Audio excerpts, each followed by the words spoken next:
unos antecedentes que se pueden cifrar en el siglo XVIII, se puede situar en el siglo XVIII, cuando en cada una de las cofradías penitenciales históricas,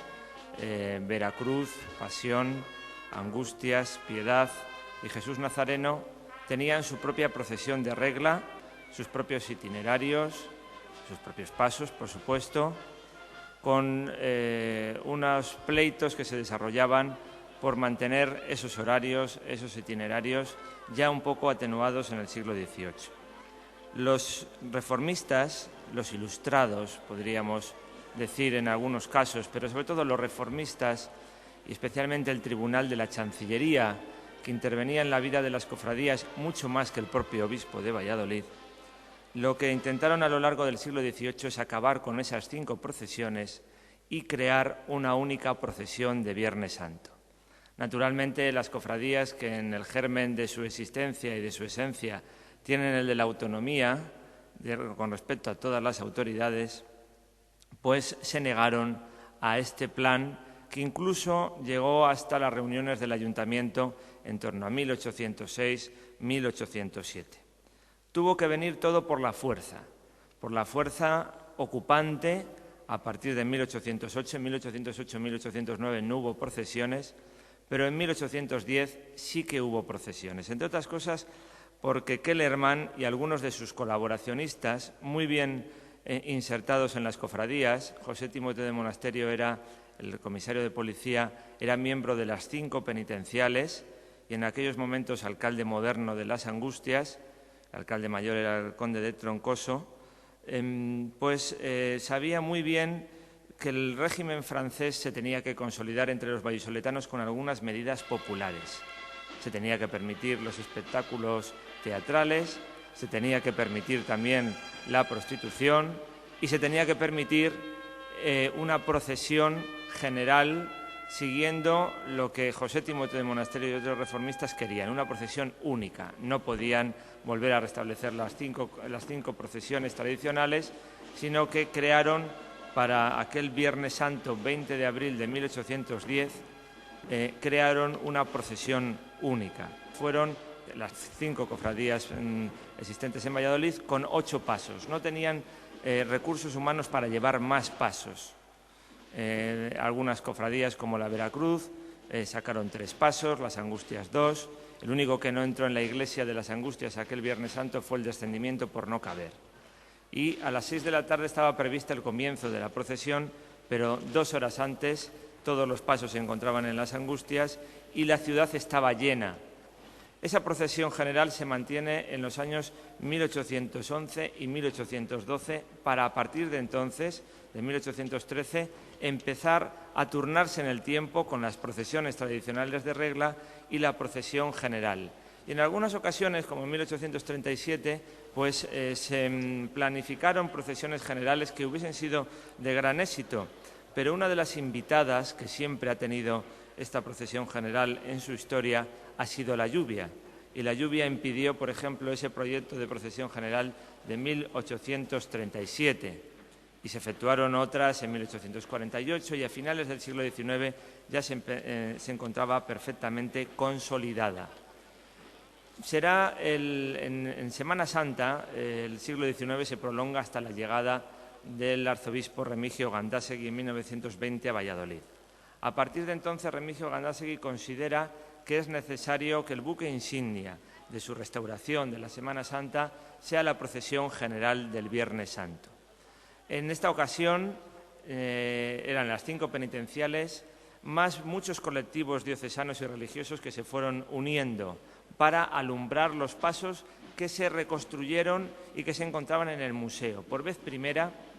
se pensó en reconstruir los grandes pasos procesionales, los que tenían un mayor número de personajes del historiado y que pertenecían al museo fruto de todas las turbulencias del siglo XVIII y XIX, de la recogida de todos esos pasos por parte de los académicos de Bellas Artes de la Purísima Concepción. Y ahí son de las 2 figuras clásicas de Juan Agapito y Revilla, investigando, y de Francisco de Cosío, escribiendo y permitiendo que los pasos del museo saliesen a la calle.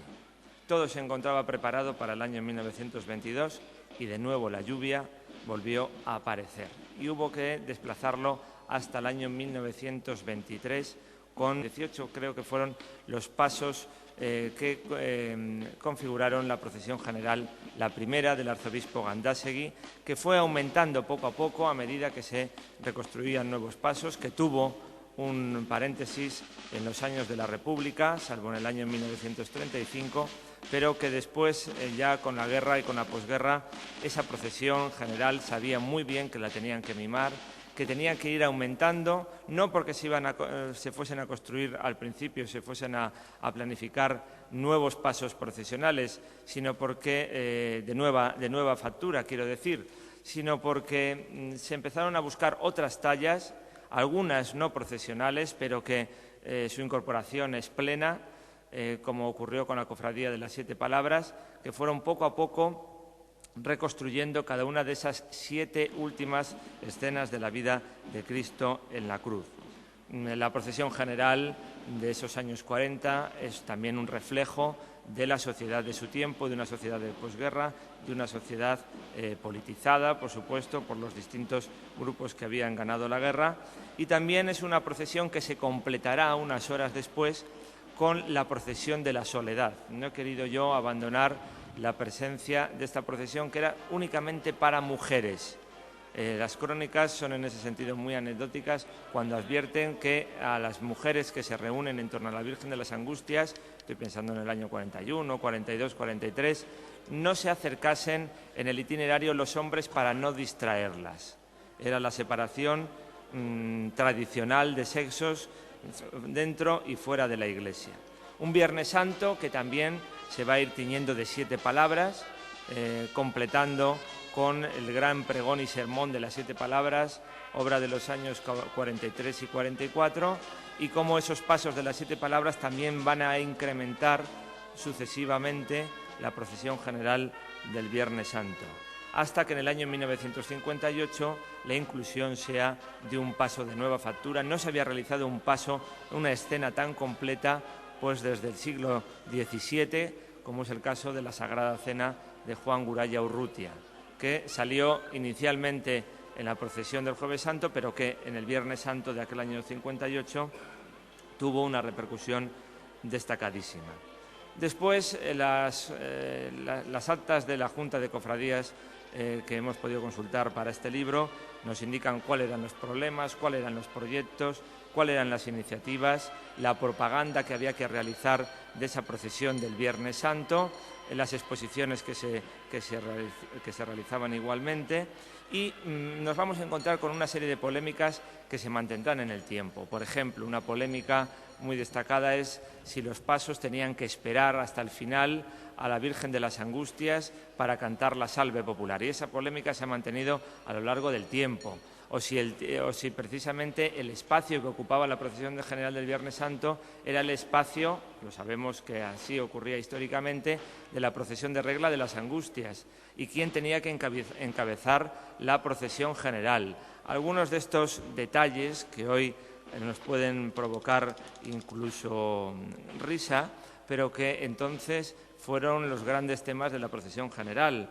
O como en la crisis de los 70, algunos pensaban que la procesión general iba a tener pocos cofrades y destacaban que no, que la procesión general era un momento de reunión de las cofradías y de los pasos procesionales. Y la incorporación de la mujer a la procesión del Viernes Santo, a toda la Semana Santa, pero a la del Viernes Santo, porque a pesar de que las mujeres participasen en otras procesiones, con su clásica mantilla y peineta, en la procesión del Viernes Santo no salían mujeres con mantilla y peineta, y a partir de hacerlo con los hábitos procesionales en los años 80, las mujeres incrementaron y vinieron a compensar la crisis numérica que estaban viviendo las cofradías en aquellos momentos. Y también la incorporación, por supuesto, ya de los nuevos pasos procesionales, algunos con polémica. Siempre la polémica ha estado presente en las novedades de la Semana Santa y en las novedades del Viernes Santo.